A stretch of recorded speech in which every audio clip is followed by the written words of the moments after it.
Diana, can you hear me? Problem with this is that I'm not gonna be able to. If you're letting people in, I'm gonna go on my computer too. okay, so then I can. Yeah. I can advance. slides. Yeah, I'm gonna log in. Diana, can you hear me? Yes. Okay. Thank you for your help. Yeah. Yep. Oh, don't forget that. Thank you. Hey, Diana. Hi, how are you? I'm sorry I couldn't stay longer yesterday, really would have liked to, but Okay, just telling Nicole my meetings this week are kicking my butt. But I mean, So why don't you take this? Sure. And I'll log in.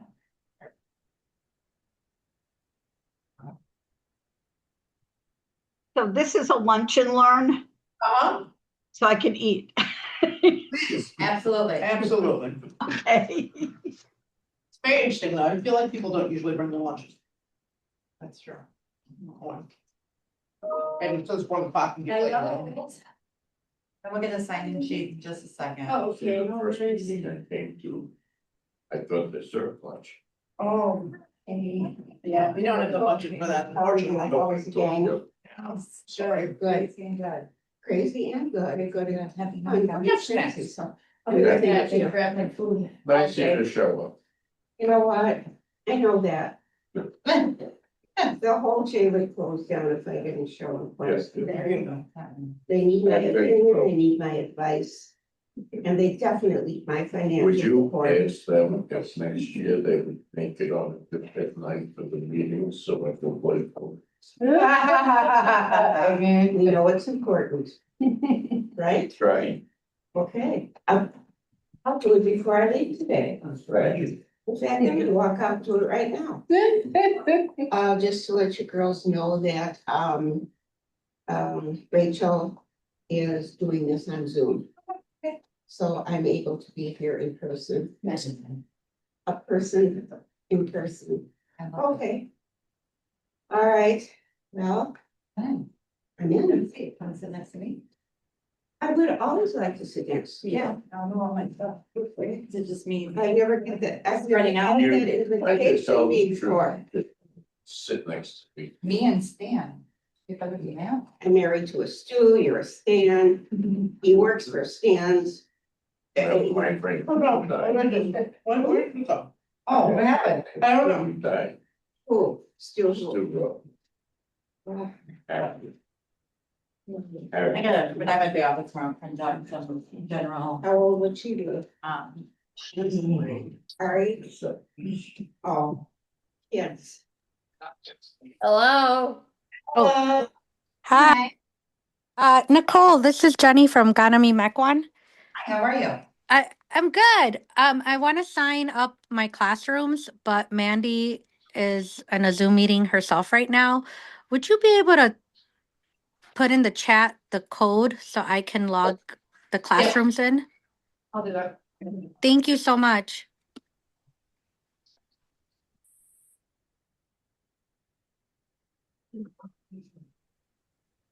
Recording in progress.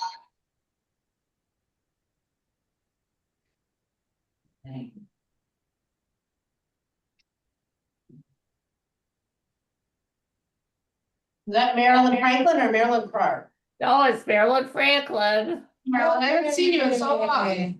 I know. I finally got out of my basement. Oh, jeez.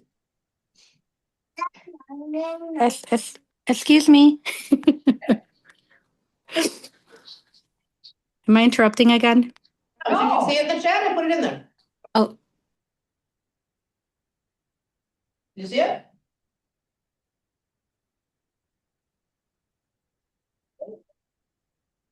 Oh, the passwords. What's this at? Hi, sweetie. To help us with watching Betsy. He gets picked up. Amazing. So big, he's 9 months already, No way. and he's 24 pounds. Oh my God. No. And There a password?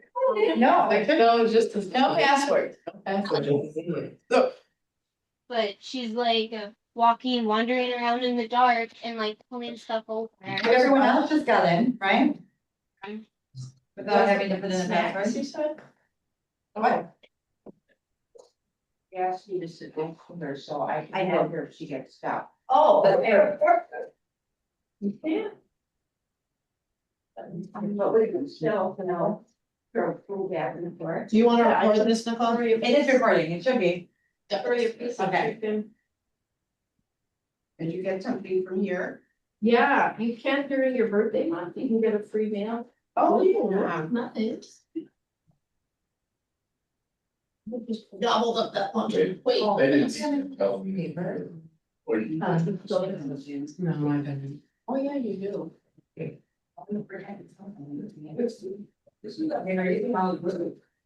is. I don't know why. Okay.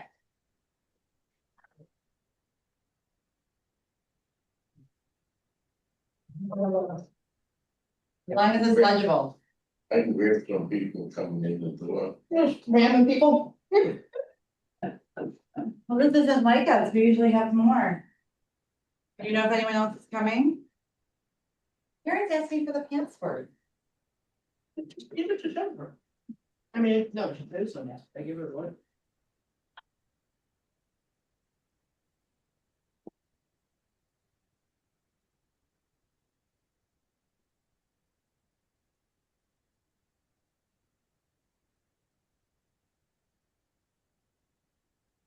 There shouldn't be a password. We have to put our email down. No, I'm standing here right now. Like, should we do that, are you? Don't bother me. I'll turn my hearing down. Would you like me to move? Imagine. I'm kidding. No, my husband's good. If I, like, he'll look over me from across the room. I'm like, what do you expect me to do? He's like, is there a microphone in there? Sorry, I couldn't come up and. I'm Charlie. All right, let me just get a couple more. Snacks out, what to do, and then, you took all the bowls, but that's. I'm like, that's very greedy, looking for the bowl, very greedy. Real classy.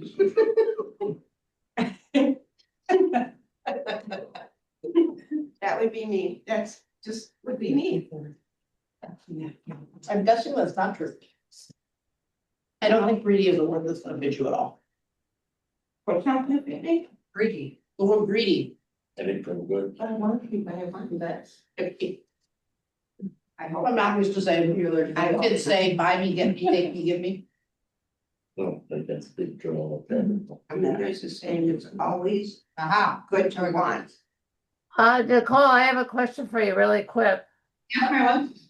I have to leave my house at 10 to 2. Yesterday, because that's There's things that I have to do at the end. Will you let me go? Yes, we are actually gonna end 5 minutes early today too. So. We're probably gonna be fine to, yeah, I'm Zoom too. Okay. I'm just hanging out. Yes. Your name, you know how to put your. I do. We already on here. See, Derica, Kerr, and Joe. Yeah, so, Come on, you're not staying in here. Oh, okay. I never done it before. Lucky, lucky you, you're a lucky son of a gun. No. So Shraddha is asking how does she get in? She can't get in either? No. Why can some people and not others? I don't know why this is a struggle this time around.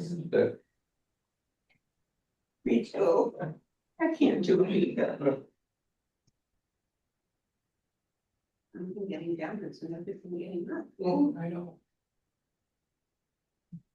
It doesn't like house parts in your house. Can I send her? Here, Not that.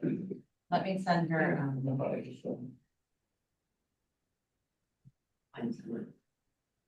I'll just email her the link. And Karen, Because she's gonna email you, she'll email you something. because. Okay. Because. So, like. I should be reading.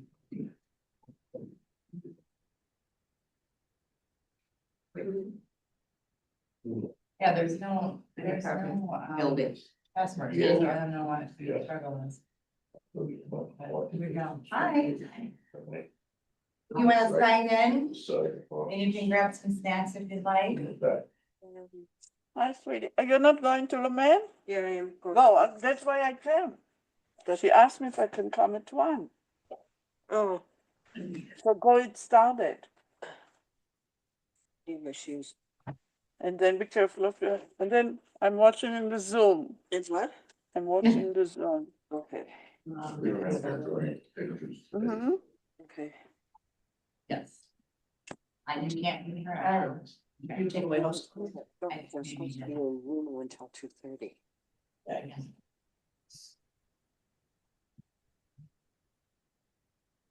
You know that you, the movie where the roses. Oh, yes, I remember that. That was a great movie. You know if anyone else? Yeah. Say that I'm online. Okay, welcome. I'm online. Okay. Bye.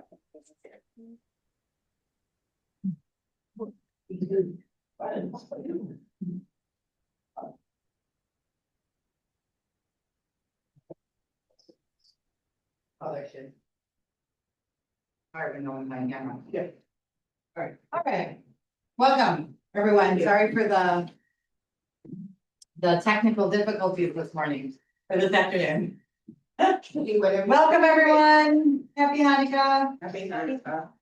So we looked at the Jewish life cycles and we decided that one session was not enough. So this is gonna be one of two. The next session will be on February 4th. So understand that when we leave today, there's still more to know. There's always, well, of course, there's always more to know, but specifically, with what we'd like to teach you. So I'm gonna hand it over to Zippy. And if you have questions online, I'm gonna be handling it. So if you feel free to put it in the chat, and I can direct it over to Zippy, okay? All right. Please feel free to jump in with questions as we go, especially if there are any words I know or terms that I use that aren't clear, let me know. My goal for today, and we'll see how we go, but my goal for today is doing birth and coming of age, or bat mitzvah, and in February, we will do marriage and death. So. In the same sentence. Yeah, not even good. So we're gonna start with birth today. Come on, I just got started. Actually, I think I want, this slide is just this is an overview of the two classes, right? So we're gonna talk today about a bris, brit milah, which is circumcision, which happens when a baby is 8 days old. We're gonna talk about baby namings for girls. We're gonna talk about bat mitzvah, which is coming of age at age 12 or 13. We'll talk about weddings, next time. Next time we'll talk about weddings, and what's included in a Jewish wedding, etc. We'll talk a very little bit about divorce, which is permitted in Jewish law, if some from. And then we'll talk a little bit about, next time, we'll talk a lot actually about funerals and death and dying, because there's a lot to rituals and Jewish tradition. I will say, just as a teaser for next time in February, in my humble opinion, I think that the way that Judaism handles death and dying in funerals is very psychologically healthy. I think the way it was developed hundreds and hundreds of years ago gives a lot of support to people who are mourning. And I've heard this not just from Jewish people, but non-Jewish people who have been through the process, that have seen the process, and how healthy it is. And how much it really gives people the space that they need to process death. So hopefully that will be an interesting conversation next time. So we're gonna start with birth. There are the birth is handled differently for boys and girls in Judaism, mainly because of circumcision, brit milah. There's no circumcision for girls, thank God. So we're gonna talk about both. So this is the root of the idea of a bris or brit milah, circumcision. Anybody want to read us? This is from the book of Genesis. I read it now, go for it. Yeah, I can if I could get it on my screen, which it's not happening. I'm sorry, I can't. Okay, we'll come back to you to read something else. And remember, if you mispronounce something, Yeah. it's okay. No problem. No judgment here. No. We just want more. Somebody want to read?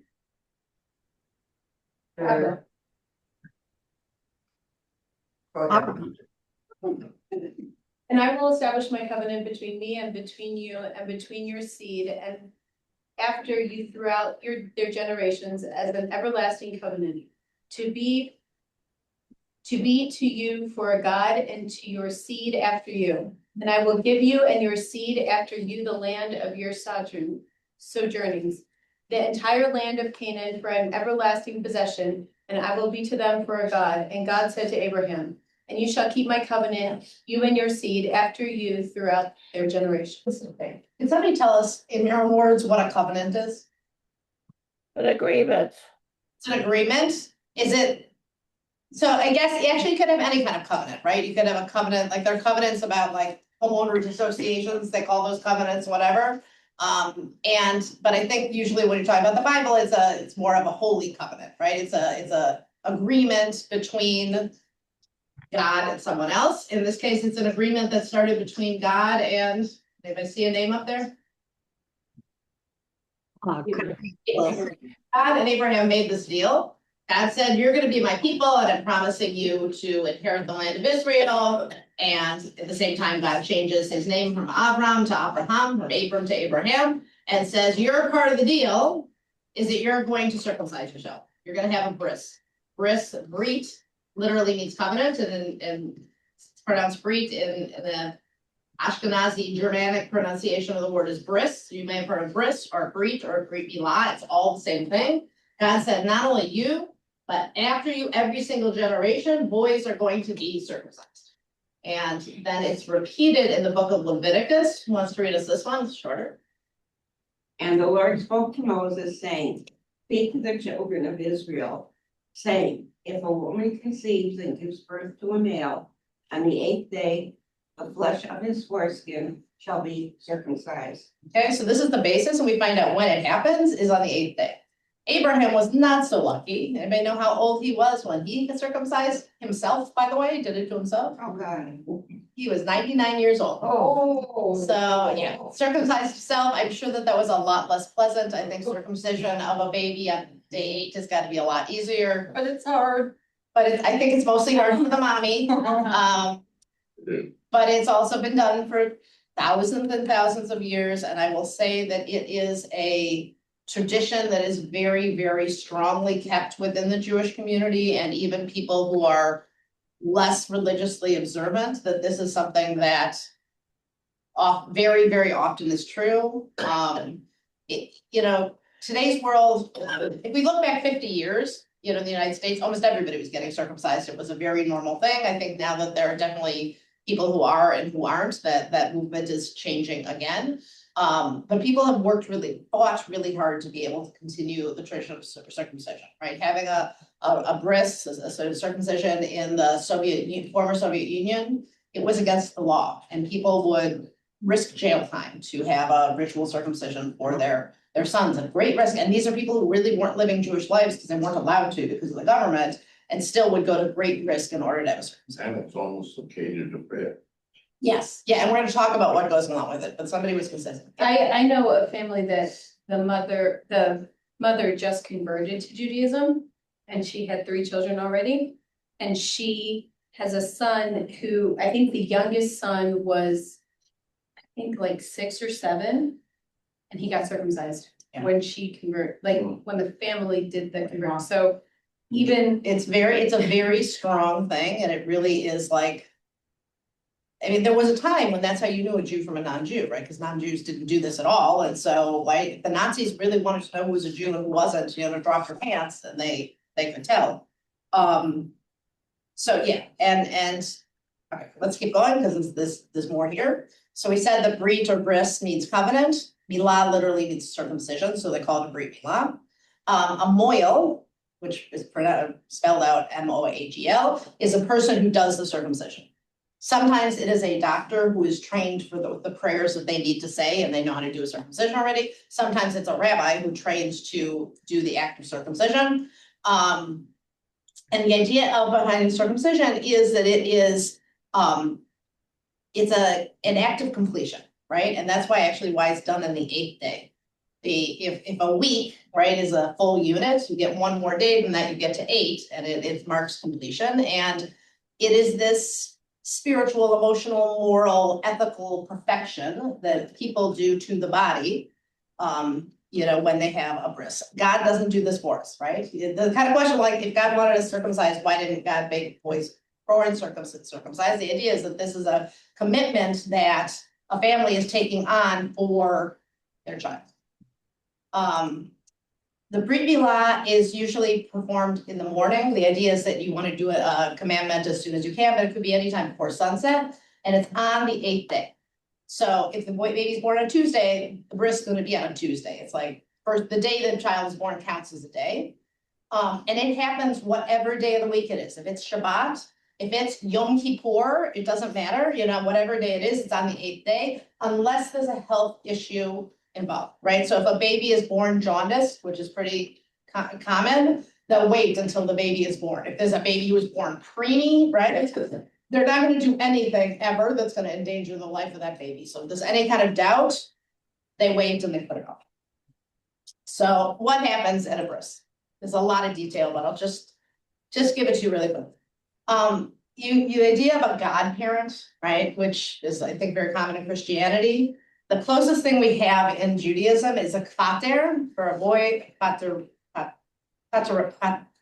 is plural. And they basically are the ones that carry the baby in for the bris. They put the baby on a pillow and they bring the baby in. It's very cute. There's always a chair for Elijah the prophet. Okay, Elijah the prophet, you guys heard of him? We talk about a lot in Judaism. One of the reasons is he's the only prophet in the Bible who never died. He was carried up to heaven in a fiery chariot. Very interesting text. You should go back and read it. And it said that Elijah is going to be the one who's going to come someday and announce that the Messiah has come. And so tradition is that Elijah comes to every bris because maybe that's going to be the future Messiah. And so Elijah's going to come check it out. So we leave a chair for him. And then there's just a whole procession where the mom hands the baby to a woman, the woman hands it to another man, to a man, and they get the baby brought in. Very, very nice. And then the other big honor is the Sandek, who is the person who holds the baby during the circumcision. Many times today, they don't do that. They put the baby on a table, but traditionally, somebody would hold the baby on their lap. I remember with my first son, my dad, who was a surgeon, he held the baby on his lap and he was really comfortable with that. That was not so freaky to him. I think a lot of people today would not necessarily want to be doing that. And the father is right there for the circumcision, because really the tradition is that the father is supposed to be the one to do the circumcision. Most fathers do not want to do that. And so the moil who's there, they say, will you please do this for me? And they hand them a knife to him and say, you're going to be my messenger. You're going to take care of this. It's a really sharp knife because they want to have as little pain as possible. There are blessings that are said by the moil, by the father. They say this expression, they do this in girl baby names too, that we are praying that the baby will enter. They're entering into the covenant with the bris, that they should enter into Torah and marriage and good deeds. And then the mother who's standing there starts to cry because she's thinking about this newborn baby ready to get married. Or maybe that's, I don't know. And there is wine at the occasion, and the moil will dip the like a little 4x4, so the gauze into the wine and give a little bit to the baby, so to help with the pain or whatever. I also know that some oils will use a little topical something so that they don't feel the pain. And then afterwards, there's a feast, right? And Jews like to eat, so there's a festive meal unless it's on a fast day like Yom Kippur. You don't have to have a minyan, you don't have to have a quorum of 10 people, but if you do, that's great. And during the circumcision, the other thing that happens is the baby's name is given, right? So they give them a Hebrew name. In some cases, the Hebrew and English name is the same, but often it's not, right? They'll have just a Hebrew name. And in more traditional circles, the family doesn't announce the name of the baby until the bris. Right, so if there's a baby who's born and you'll say, what's the name? And they won't tell you. So it's just baby boy or baby girl until the bris comes and you announce the name. The advantage of doing this way, my opinion, is nobody can complain about it. Right, if you start talking about the name beforehand and everybody's, no, you shouldn't name them, you should name them this, but you announce it at the bris, nobody knows beforehand, the grandparents don't know, it's done, there's no. Can I say something? Yes. What the Sandek who holds the baby, there's there is a very big idea that whoever's holding the baby, their attributes can be passed on, or that energy is passed on to the child. So a lot of people have a lot of intention with who they would choose to be that person. And when they pass the baby through to get to that point, they really have intention with who they're choosing to hold their baby, because there's such a spiritual connection to all that. For sure. For sure. Thank you for adding that. Yeah, and it's a big honor, right? It It's a is, big- it's a huge big honor. People are very honored. There's a tradition, some people do the night before the bris called Wachtnacht, which literally means watch night. And the idea is that those first 7 days before the baby has the bris, they're kind of spiritually vulnerable, right? They haven't really been brought into the covenant yet, and especially that night before is kind of seen as this kind of perilous night. It's a little bit of a superstitious type of thing, but needing spiritual protection. So they bring a bunch of young kids in and surround the baby, and they say, the Shema, which is the core prayer in Judaism, and say some other prayers, just to kind of give strength to the baby and to the family before. It's really nice. And then you give the kids kid candy. It's a nice little thing. All right. What about the girls? Like I said, they don't need any kind of circumcision, but they also need a baby name. Sometimes you hear it called Simchat Bat, sometimes Brit Bat. I don't know why there are two T's there, which means either celebration of the girl or covenant for the girl. Traditionally, it's done the first time you read Torah after the baby's born. So if the baby Torah is read, when it's on a holiday, it's read on Saturdays, Mondays, and Thursdays. So if a baby's born on Wednesday night, the father would get called up to the Torah at synagogue on Thursday morning, and they would announce the name of the baby. And so again, they probably wouldn't say with the name beforehand. This is more traditional areas. And often you do it that way, the mom's not at the baby naming because she's still in the hospital. And then they'd have a festive meal. And kind of more modern interpretations of this, they don't have it right away. So they might delay it till the baby and the mom can both be there. So they might do it, a month later or 6 months later or a year later. It really can be done anytime. Usually it's done in synagogue when the Torah is read, but it can be done at home.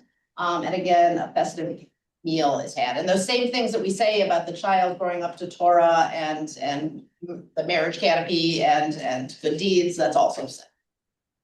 All right. I don't know about the reform that we usually have it Saturday.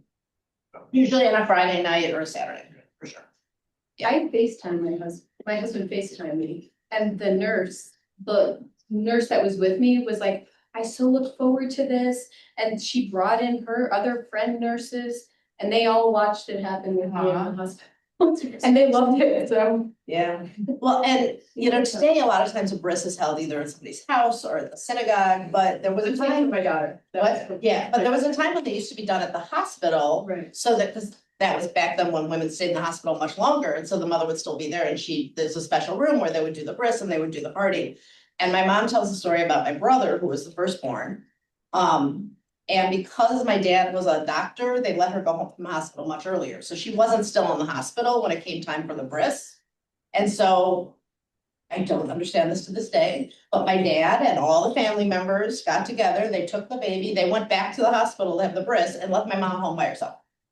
And my mom talks about that she was crying, she was worried about the baby, and that she sat down on the floor crying, and then she was sore from birth and couldn't get up. So they came home and found her on the floor crying.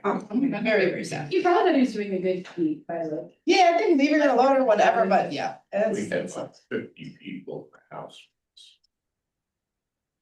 Well, I just think about I wanted to be able to nurse right after, and that was huge to me, because they were talking about who's gonna hold him, and I'm like, I'm getting him after because he's gonna be sad and he's gonna want to nurse, so that was a big. I was always very good about sharing my babies and letting everybody hold them, but not after the bris. After the bris, I would not let anybody near them that day, because I don't know, you worry about your kid. But like I said, it's been done for thousands of years and they know what they're doing, and usually most moils have done hundreds, thousands, brises and. Slop. Oh. Hopefully they don't get a sloppy boy. Oh my God, right. All right, so one more thing I just want to tell you about in terms of babies, we didn't talk about this yet. Who do you name after? So Ashkenazi Jews, so Jews who are from like Eastern Europe and Germany and that part of the world, the tradition's to name after somebody who died. And again, it's the same thing you were talking about earlier. You pick someone really carefully, somebody who you want that baby to be like, to have their characteristics, to have their traits. And again, it's a huge honor, but you know, like I know I was named after my great grandmother who died before I was born. I've heard about her all my life, right? And hopefully I have some of the good things about her. So that's the tradition. Jews who are Sephardi or Mizrahi, so from Spanish, descended from Spain or from the Middle East, etc. They have a tradition of naming after, they can name after somebody who's alive or who's somebody who's dead. So which that's very not traditional in Ashkenazi culture, in Sephardi culture, it is very common.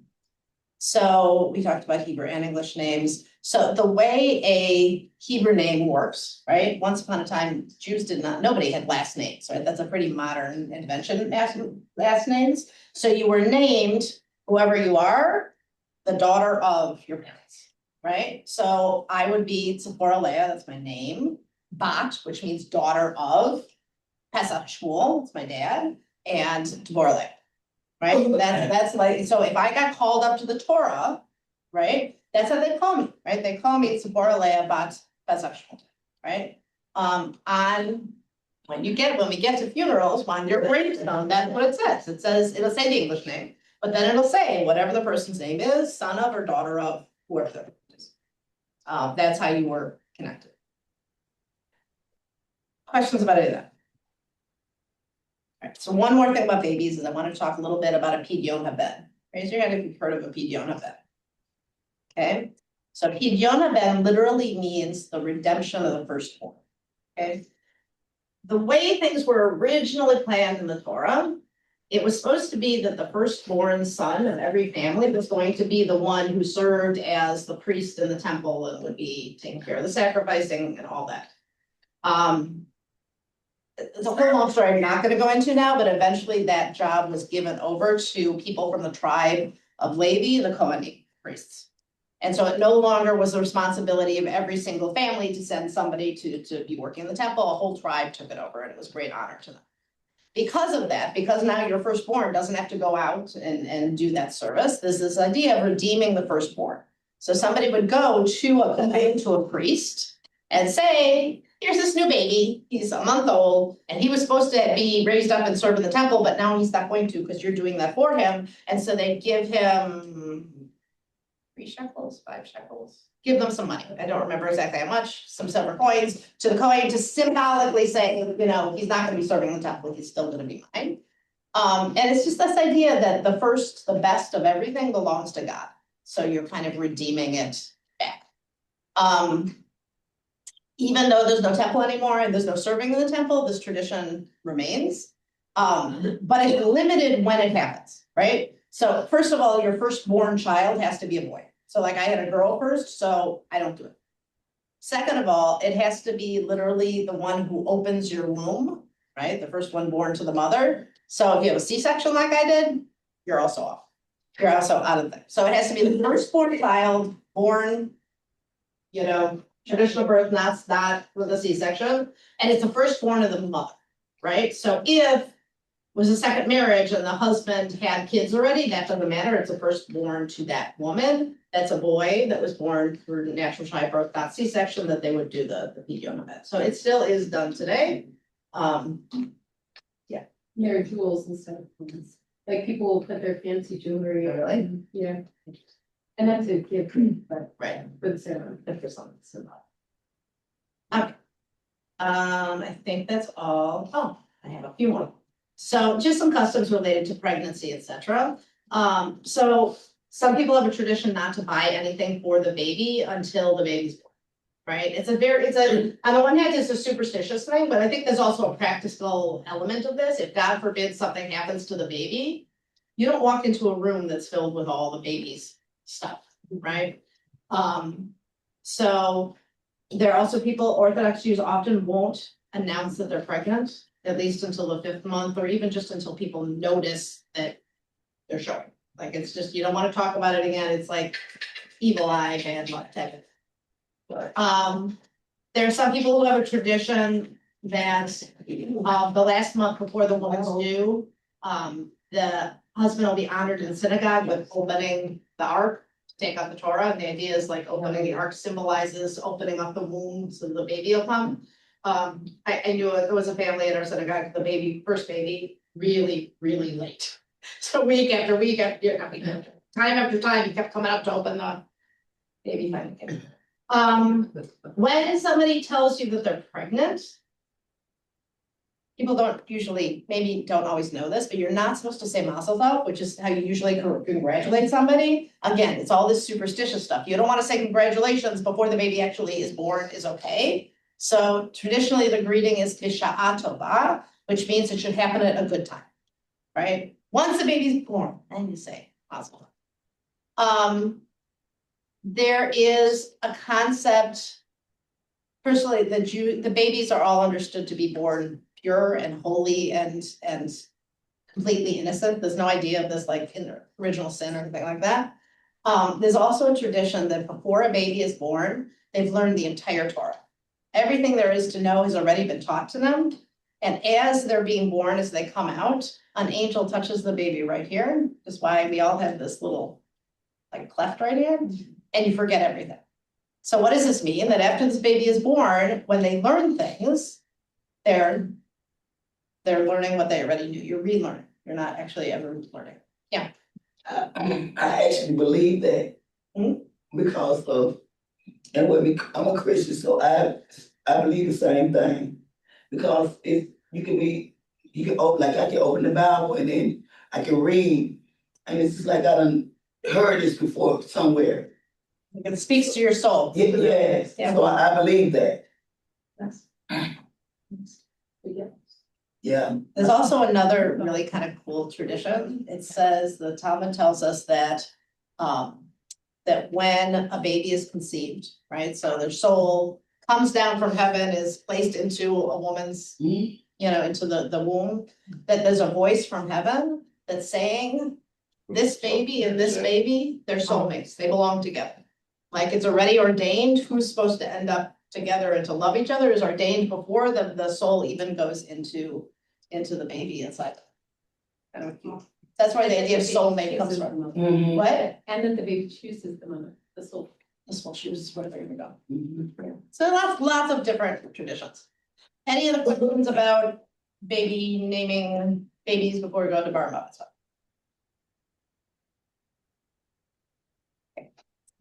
All right, now we jump to B'nai Mitzvah, okay? So, somebody want to read this? This is from the Ethics of the Father, so Pirkei Avot, which is in the Mishnah, it's a code of Jewish law. And it's just kind of like at what ages you're supposed to do what things. Marilyn, you ready to read now? I can read it now. At 5 years of age, the study of Torah. At 10, the study of Mishnah. At 13, subject to the commandments. At 15, the study of Talmud. At 18, the bridal canopy. At 20, for pursuit of livelihood. At 30, the peak of strength. At 40, wisdom. At 50, able to give counsel. At 60, old age. At 70, fullness of years. At 80, the age of strength. At 90, a bent body. At 100, as good as dead and gone completely out of the world. Wow. So sad. We've got to figure, in the days that this was written, I don't know how much of anybody lived to 100, right? It was not, this was written about the 600. Oh, I should know this. I'm blanking on the Mishnah. 600 CE, I think it was compiled. Anyway, long time ago. So what is it saying? That when a child is 5, that's when they start learning Torah, which makes sense, right? Kindergarten. That's when they start school. And at 10, they start learning more Jewish law. And 13, they are subject to the commandments. Okay, so what does that mean? That there's 613 laws in the Torah. When they get to be 13, they're responsible for them. Right? So when you're 5 years old or 6 years old or 7 years old, you don't have to fast on Yom Kippur, right? You don't, there are certain commandments you don't have to follow. But when you get to be 13, you're responsible. So this is where the idea of a bar bat mitzvah comes from. Bar mitzvah literally means the son of commandments, and a bat mitzvah is the daughter of commandments, right? I put the plural in here because this is something that Jews don't get right a lot in terms of Hebrew grammar, okay? One boy becoming of age is called a bar mitzvah. Plural for that is b'nai mitzvah. Sometimes I hear people say b'nai mitzvot, or bar mitzvot. The plural is b'nai mitzvah. And bat mitzvah, which is for daughter, girl, daughter, the commandments, plural is banot mitzvah. If you're talking about boys and girls together, it's also b'nai mitzvah. So when does this happen? It happens when a boy turns 13 on their Hebrew birthday. For girls, there are some will say the day after they become 12, the 12th birthday on the Hebrew calendar. More liberal modern branches of Judaism will do it on the 13th, so the boys and girls are even. Why would it happen maybe earlier for girls? Sure. They mature faster, right? If you think about how girls and boys develop, like when they hit puberty, girls are usually younger when they hit puberty. I resent that. I'm not talking about like level of maturity, but like physical, like when a girl starts her monthly cycle is younger than when a boy is gonna hit his beacons of maturity, like Yeah. definitely. We not pick on him, he's the only. The only male in the in room. the room, so we can all have say. I understand, you're welcome. So here's something else really important that people don't often realize. The minute a Jewish child turns 12 or 13, depending on how you're calculating, let's just say 13 now, just to make it simple, you become a bar mitzvah. You don't have to have ceremony, right? The minute you turn, your Hebrew birthday is your 13, you are of age, you become a bar mitzvah. By the way, you don't get bar mitzvah, it's not a verb, you become a bar mitzvah, right? So my mother, Zichronah Libracha, if you, and memory be for a blessing, never had a bat mitzvah, right? She was growing up at a time when they didn't do it. That didn't mean she didn't become a legal age and obligated into the mitzvahs, right? Otherwise, you don't have a celebration, you don't have a party, you don't have to keep the mitzvahs. That's not how it works. It's a coming of age. You hit that age, and that's when it is. People may or may not mark the occasion. They may or may not have a party. They may decide to have the celebration later. But in terms of when you come of age, it comes when you have that birthday, whether you recognize it or not. Does that make sense? So a boy, the history of bar mitzvah, for boys, the way they started marking it was to have the boy be called up to the Torah, to read from the Torah, right after his 13th birthday. So sometimes it was on Shabbat, but as I said earlier, Torah is read publicly on Mondays, Thursdays, and Saturdays. So it'd be whichever one was closest after their 13th birthday. So why? Why was this date marked by being called up to the Torah? So when you become eligible for the commandments and become responsible for them, you also get to be officially counted, right? So in order to have a service and certain kinds of services, you need 10 adults, right? When that child becomes 13, they now can count in that adult. So they can be counted in a minyan. So when they were 12 years old and like one day before their 13th birthday, they couldn't count as an adult in that quorum. Now they can. So how are they going to mark that? They're going to go to a service where they're now counted in that quorum and be called up to the Torah, which is also another thing they couldn't do when they were 12 and a half, but now they can be called up. So that's how it became this thing for a bar bat mitzvah ceremony for them to get called up in the Torah, because you officially could do it. A very, very strange blessing that is said in some synagogues. I don't think they do it in modern synagogues anymore, but the father, after the boy's called up for the bar mitzvah, says a blessing that says, "Blessed be God who has released me for being punishable for this boy." What do you think that means? You take on all the sins of your child. And it's true actually in civil culture as well, right? If you have a 5-year-old who steals something and they get caught, the kid's not gonna get punished, but the adult's probably gonna have to pay for whatever it is, right? So it's the same concept within Judaism. So if your child does something wrong, breaks a Jewish law, sins in some way, it's the parent's responsibility. When the child, and it's not exactly cut black and white, like once they turn 13, you have no responsibility anymore. You still, as they grow older, they have more responsibility and you have less responsibility. You still have, they're living in your house, you're raising them, you still have responsibility, but in some way they have become responsible for their own. Thank God, I think it's 100%. Perfect, wonderful, nice. All right, so the tradition of having like a ceremony began like in the Middle Ages. All right. So more, so the history of history of bar mitzvah. So we talked about the adult responsibilities, so what are some of them that a boy would start doing after bar mitzvah? One is putting on tefillin, which is have you guys seen these before? The black boxes that people put on, one here during prayer, this leather straps that get wrapped around. You'll often see, if you're at a Jewish event, you'll see Chabad going up to people and saying, "Are you Jewish?" and then offering to put this on. So there's an idea that an adult man does that every single morning when they pray. So starting usually a few months before their bar mitzvah, they'll start putting on tefillin. They can be counted in the prayer quorum. I said that. They can lead services. They can be called up to the Torah. They'll start fasting. A lot of times for fast days, a lot of times they'll do it the year before to start practicing. They can testify in a Jewish court as witness. And we talked about being responsible for their own actions. Starting in Poland in the 16th century, there became a tradition of the boy getting up and giving a speech about the Torah portion that week. In the 17th century in Germany, some of the other traditions started: new clothes, chanting from verses from the Torah, leading services, having a feast, etc. So as I said, the idea of a bat mitzvah is much newer, right? I mean, actually, it was interesting I read this, right? Starting 2,300 years ago in Rome, there was kind of an idea of saying a blessing in synagogue. The father would get up and say a blessing, "Yay, my daughter came of age." But having a ceremony for the girls is much newer. Started in Iraq in the 19th century, which is old, and Warsaw in 1843, and in Lemberg in 1902. But the first one in the US was, is that right? 1992? No. That cannot be right. No, It's not. That is not right. I think we're gonna have to look that up. I think it's 1922. Just write down Judith Kaplan buttons, but that's not right. It's gotta be in this, Mordecai Kaplan was around the 60s, maybe 1962. That's the time. So Mordecai Kaplan, who was a founder of Reconstructionist Judaism in New York, had her his daughter. 22. 22. Okay, I knew that was not right. So we will fix that. So what happens at non-Orthodox bar and bat mitzvahs today in non-Orthodox synagogues? It's the same for boys and girls. It's often held on Shabbat on Saturdays, but doesn't have to be. It can be Monday, Thursdays, could be on Friday night. Usually includes some of these.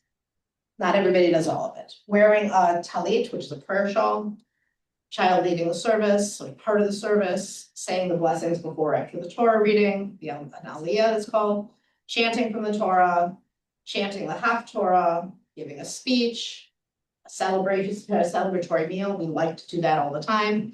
Oftentimes in modern B'nai Mitzvah, they'll have a mitzvah project. And some synagogues require a certain number of years of going to Hebrew school in order to. So most non-Orthodox synagogues do. Chabad, they'll let you come have bar mitzvah anytime you want. So it just kind of depends on which synagogue you're at. But the idea of going to Hebrew school to prepare is because our kids are not growing up speaking Hebrew, so they don't know Hebrew and they don't know how to read. And a Torah scroll is written all in Hebrew, not only all in Hebrew, without any punctuation, without any vowels. Okay, so my rabbi would always say this before bar mitzvah, and so I just want to share this. I want you to imagine you see the word BRD. What would that spell? Birthday. Birthday, maybe. What else could it say? BRD. Bread. Bread. Bird.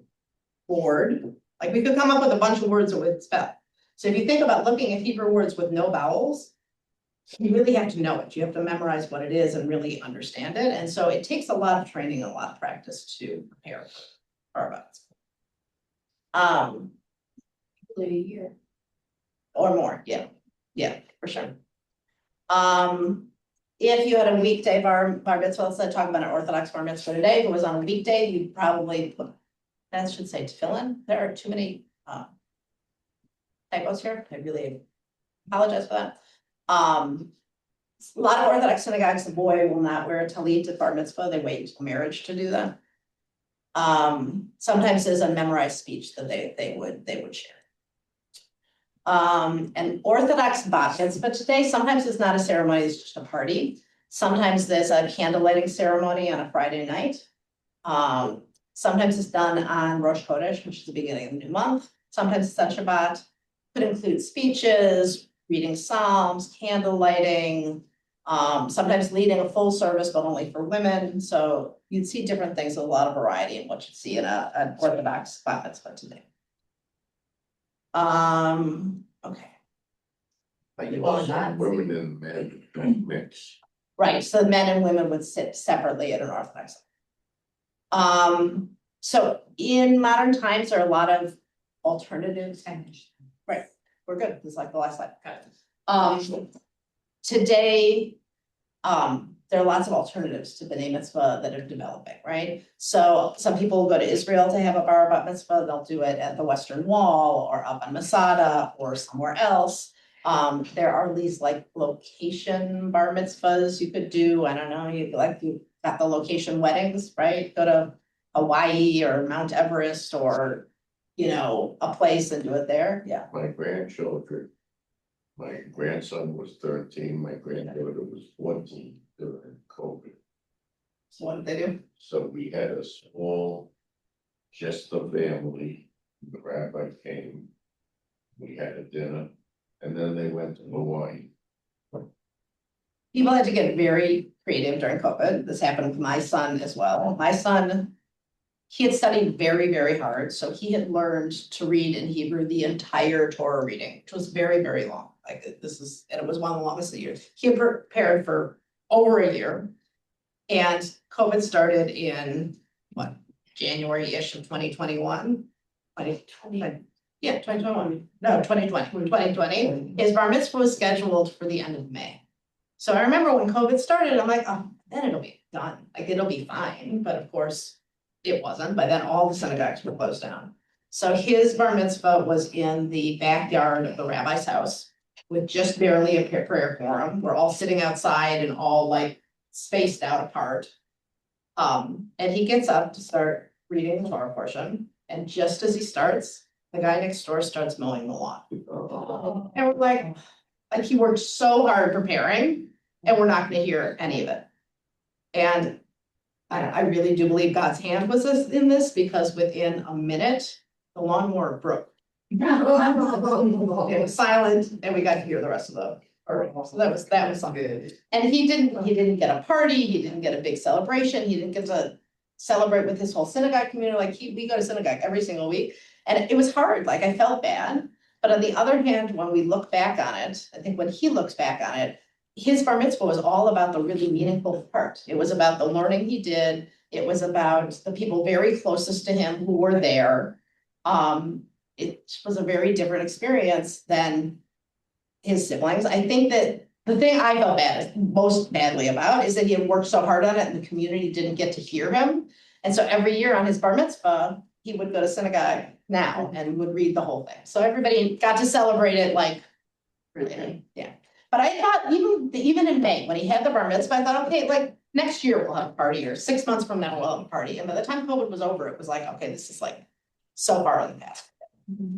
A lot of people have parties, a lot of people do gifts, but it's not necessary at all to the celebration. A lot of synagogues will tell us that the bar mitzvah should be more about the mitzvah, the commandment, and less about the bar. Right. There's an idea of having an adult bar mitzvah or bat mitzvah, especially for people who didn't get to have it the first time. There's a really common thing, like in senior communities, to do it at 83. Because you remember we said those lists of like what's at age 5, what's at age 10. At age 70, right? It was the let's say for 70. Right thing.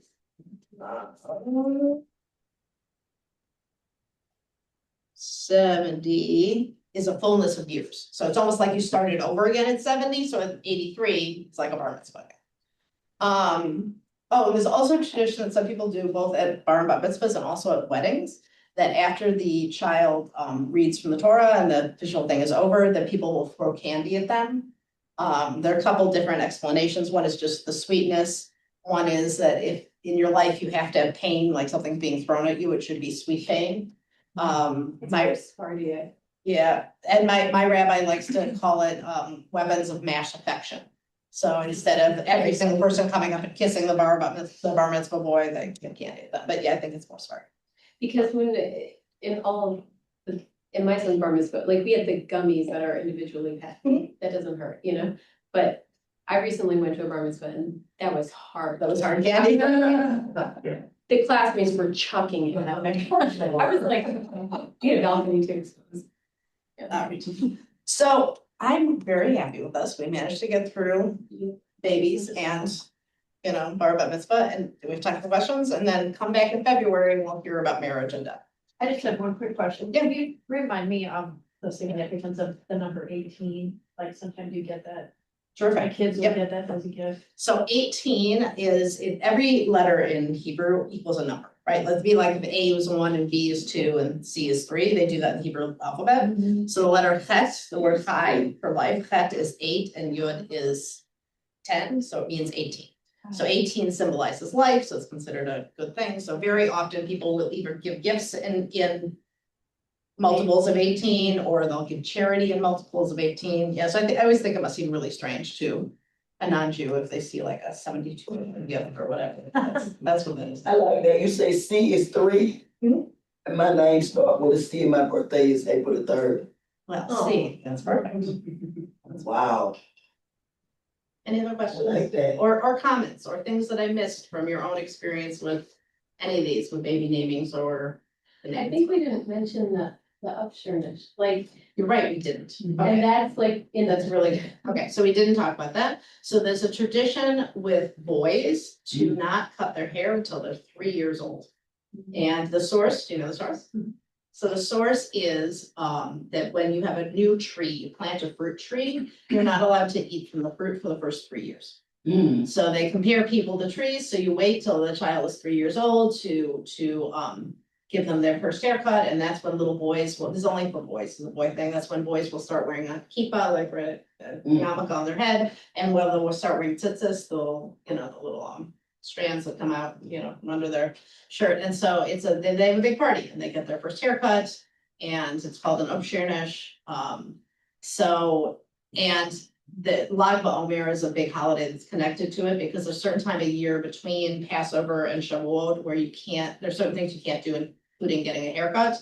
But there's a day in the middle there, Lag BaOmer, where you can cut your hair. So anybody who's got a birthday in there will often have it on Lag BaOmer.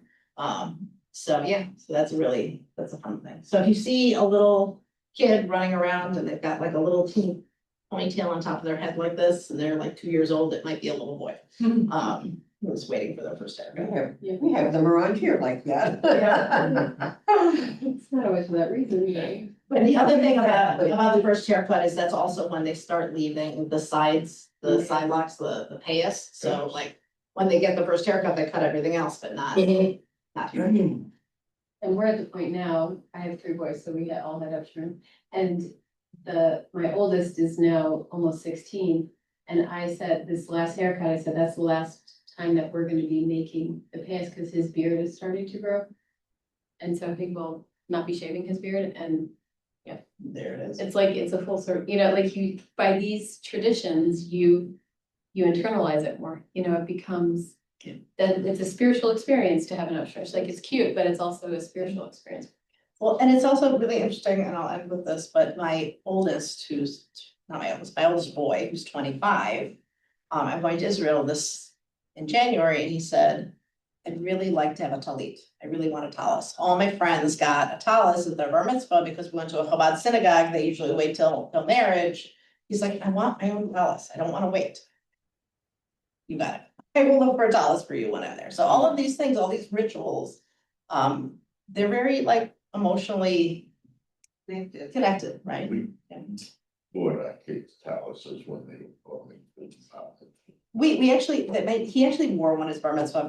My mom bought a talis, and she needle pointed the like part around the neck, the atara, and a bag for it. And each of her grandchildren wore it at their bar mitzvah, and then on the bag, she like embroidered what the date was, like, and the name, so to kind of keep track of it all. But like, that's not his. That was like he worked for the ceremony and he became a family. So I still have my tefillin on that woman. Lovely. Never put it on again. Okay, I'm gonna tell you one more quick story and then we're gonna go. So there's a great story, there's a great story about a big fancy bar mitzvah. And that at the end of the bar mitzvah, there was like big fancy party and it had like golden silverware and whatever. And at the end of the party, they discovered that there was a golden spoon missing. And everybody went crazy and they're searching everybody who was at the event and who stole the spoon and whatever, and they never figured it out. It's this huge, huge. And the boy had given a speech at his bar mitzvah, I'm gonna put on tefillin every day, and I'm gonna do this, and I'm gonna do that. So 30 years later, the boy, for whatever reason, finds his tefillin, opens up the bag, and there's the spoon. The rabbi had put it in there to make sure that this kid actually would open up the spoon, would open up the bag, and he had it for years. So. You know, a couple of years ago, I went to that food thing they had in Mequon, the religious, and they nailed me to put them to bill. And how did that feel? Strange. All right, we're gonna wind up. Do you have announcements? Oh, go ahead, Jack. Why do they? Connect a child, I mean, when their hair is cut at 3 to a tree. Oh, there's all sorts of places in Jewish literature where they talk about people being like a tree, like there's one that says, you probably maybe know the song, Sadiq Katamar, Yifrach, Yifrach, you know that? No. Like a righteous person is like a palm tree, right? The righteous person is straight and tall like a tree. So there's all sorts of places to compare people to trees. There's another place where it talks about this. Do you guys know that there's a law, a Jewish law, that when you wage war, you're not allowed to cut down fruit trees? If they're like in your way for the war, you can't cut them down. And there's a verse in the Bible that says, what is a tree, a fruit tree is not like a person that you know, like, it's like a person, you can't just cut them down when they're in your. Even at my house, like we were in a different house and we had fruit trees in our front yard and we wanted to not have them because they smashed fruit all over our driveway. And we could not cut them down. So I more to that. yeah, but it's like legit. Good to know. I can't do it. Thank you everyone for coming. Thank And we'll you. get back for part 2. February 4th, part 2. We also have our next lunch and learn is January, I want to say 15th. Our midwinter, we have Ice Center coming, from Chicago on a Sunday, January 11th from 1 to 5. And that will be at MJPS. Oh, set an So, agenda. oh yeah. And Derica, I do not have a working email address for you. So please put it in the chat or send it to me. Honestly, okay, yeah, facial controls. Oh. Yes, well, I have my newsletter going out Friday, so please look at them closely. But our Salute to Jewish Educators is in March. And we need nominations for Educator of the Year, for Informal Educator of Inspirational work. Inspirational work, yes, so that's like camp leaders, anyone that's not like as a teacher, but not necessarily in the classroom. And then we also have the gift award, which is the Gill Incentive for Teachers. So if you yourself have done a project that you're super proud of and you would love to share with the community, you would fill it out for yourself. As long as we can recreate it. So all of those links are on our website. They're on our Facebook page. And they will be in the email coming out Friday. Okay. We can't wait for Friday. It's a pretty exciting email. Pretty exciting. Friday for other reasons. You're excited for my email. I love it. No idea. Thank you, Melissa. Thank you, everyone. Thank you. Thanks, everybody. So I'll see you tomorrow. Very, inspirational, very knowledgeable, and it's. I have a daughter and I have a son. Thank you. When I had my son, Okay. they asked me if I wanted him to be